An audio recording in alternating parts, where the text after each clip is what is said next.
For antiwar.com, I'm Scott Horton. This is Anti-War Radio.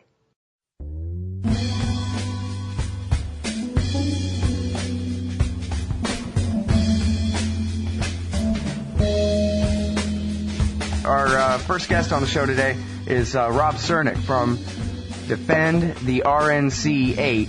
It's rnc8.org. Welcome to the show, Rob. How are you doing? I'm wonderful, Scott. Thanks for having me. What is an RNC 8 and what's your role in it? Is that broad enough to start us off? Yeah, I guess so. Well, the RNC 8, which I'm actually one of the RNC 8, we're 8 people who were arrested prior to the 2008 RNC in St. Paul. We were arrested in house raids and preliminary arrests the weekend prior to the RNC. We were originally charged with conspiracy to commit damage to property and conspiracy to riot in the furtherance of terrorism. We were charged under a very little-known provision of the Minnesota State Patriot Act that made it a terrorist act to commit any sort of felony in order to coerce government or business, basically sort of a photocopy of the U.S. Patriot Act. Had you gone to Afghanistan to train in the Al-Qaeda terrorist camps? No, nothing like that. We were basically with the RNC welcoming. What's your connection? What's your connection to international terrorism? Then that's what I'm trying to figure out. There isn't one. Oh, I get it. There's nothing like that. I mean, this is just the Patriot Act being used as a way to suppress political dissent, not only on a federal level, but here we see it being used on a state level. We were organizing with a group called the RNC Welcoming Committee, which was we're anarchists and anti-authoritarians, and we were a public group basically trying to facilitate demonstrations that were going to be happening around the RNC. And the Friday before the convention, our conversion center was raided in St. Paul, and then 12 hours later on Saturday morning, our homes were raided. Several people were arrested. A couple of us were swept up later. And here we are, almost 15 months later. The terrorism charges have been dropped. Well, now, hold on just a second there. Before we get to the current state of all the charges, which that's good news, I think I read on your website that these were, I don't have all the calendar in front of me or anything, but these were basically preemptive arrests. You guys were arrested before the actual major protests that we all saw, the arrest of Amy Goodman and all these people being beaten over the head by guys in Darth Vader costumes and all that. But you guys were arrested in a preemptive fashion before the actual police riot took place. Exactly, and that's this is part of a larger attack that they do around the country. I mean, preemptive arrests, it's thought crimes. They're basically rounding people up before they had a chance to even participate in the protests or see the protests that people have been planning for over a year. All right, now I guess if I was like a right-wing AM host, I would have to assume that you were going to have a black thing over your face, hiding your identity, and then you were going to throw newspaper stands through Starbucks windows or something like that, and that's why they stopped you, because you were going to start a riot. Well, I know I was to do anything like that, but I think they were scared of the fact that there were close to 1,000 people from around the country coming to St. Paul to participate in this structure that had been created by people from all around the country. The people that were coming to participate had actually created this structure under the call of Crash the Convention. There was never any talk of any sort of violence or property damage or anything like that happening.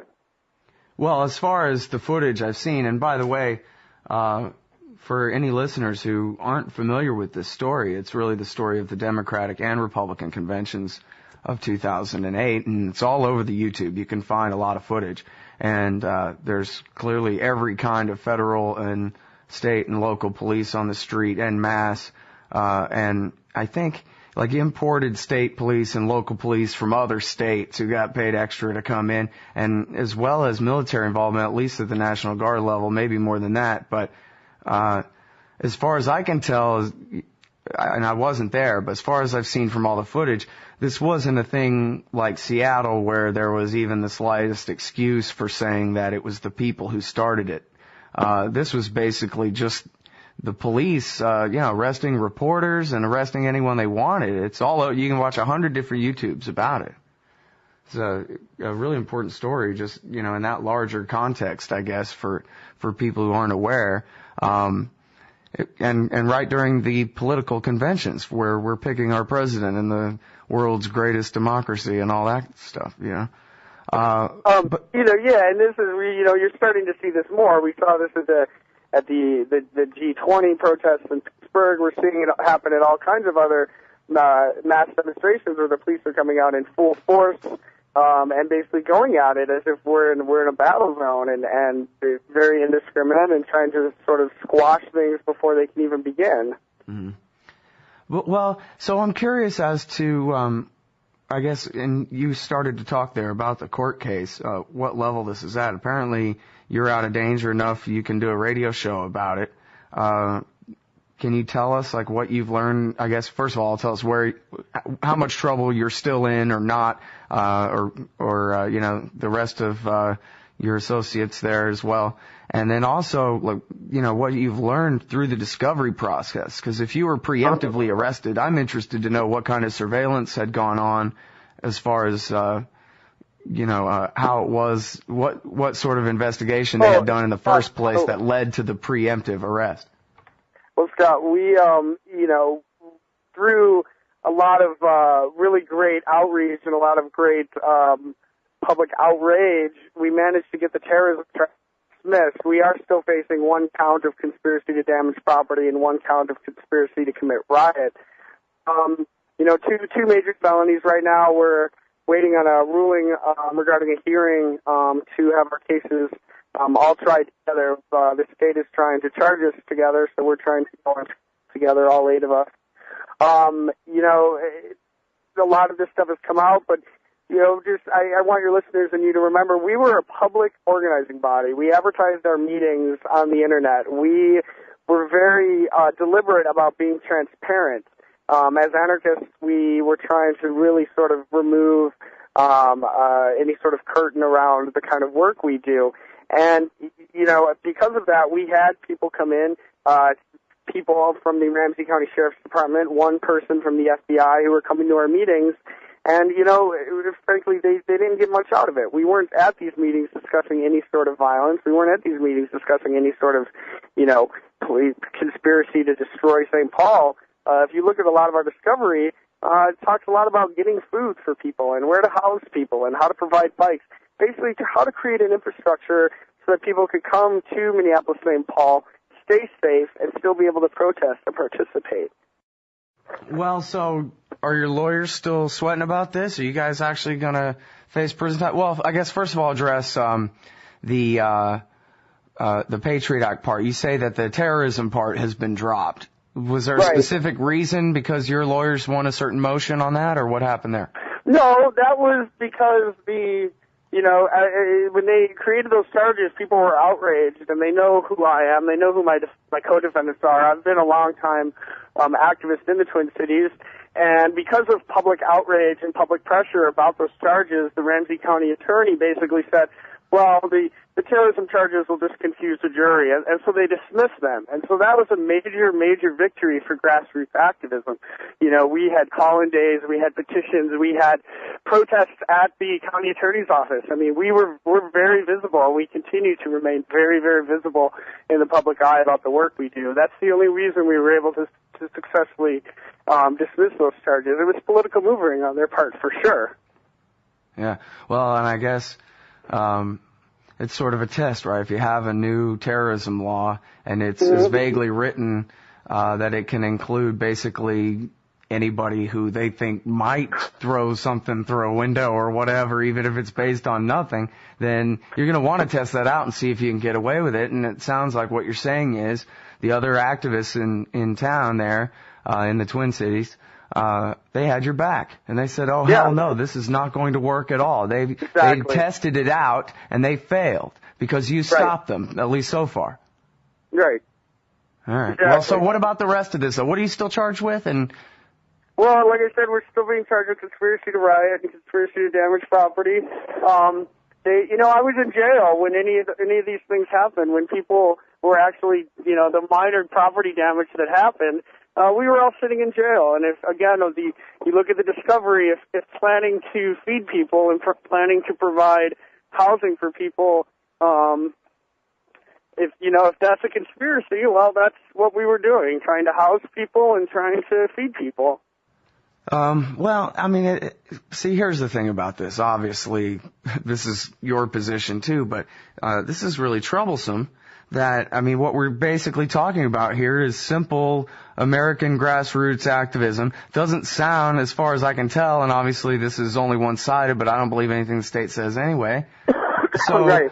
I think we anarchists got to stick together, whether socialists or capitalists. I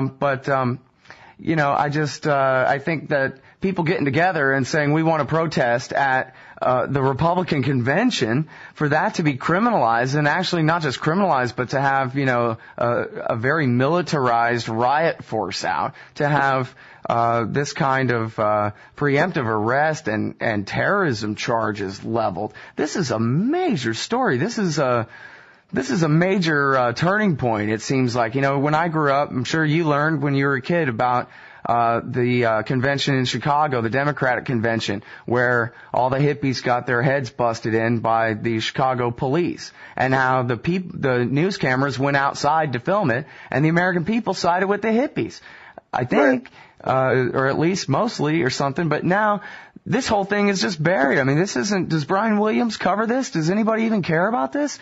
Hell, I hadn't even heard of it until a few weeks ago. Somebody said, you got to talk to these people. I hadn't heard of it, or, this specific part of it. Right. Well, that's how we're able to keep this going, is by keeping it in the media and keeping it alive. All right, so what do your lawyers tell you? Are they going to get you off, or do you have a fund for people to try to donate to help you, or? Yeah, all that information can be found on our website, which is rnc8.org. It's going to cost us lots of money in order to mount a really good defense, and we're over a year into this already, and I haven't even pled yet. I haven't even been able to go in front of a judge and say guilty or not guilty regarding these charges.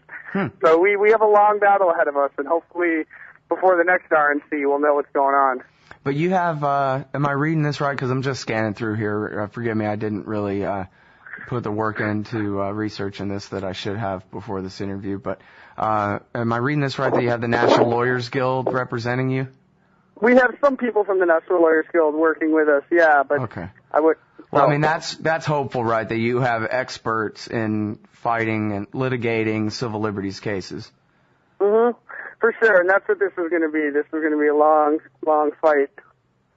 All right, and now give us a word about your co-defendants here. Who are these people? Do they ever train in Al-Qaeda terrorist camps, and you just got caught up with them, or what? What's the deal? Nothing like that. We're very well-known, very public faces, very public organizers here in the Twin Cities. So. Right on. Okay, well, thanks a lot for your time, and I guess we'll try to keep in contact. And for sure, Scott. Thanks for having us, and feel free to call us anytime. Okay, right on. Well, everybody, that's Rob Czernik. The website again is rnc8.org. Thanks a lot. Thanks, Scott. Bye.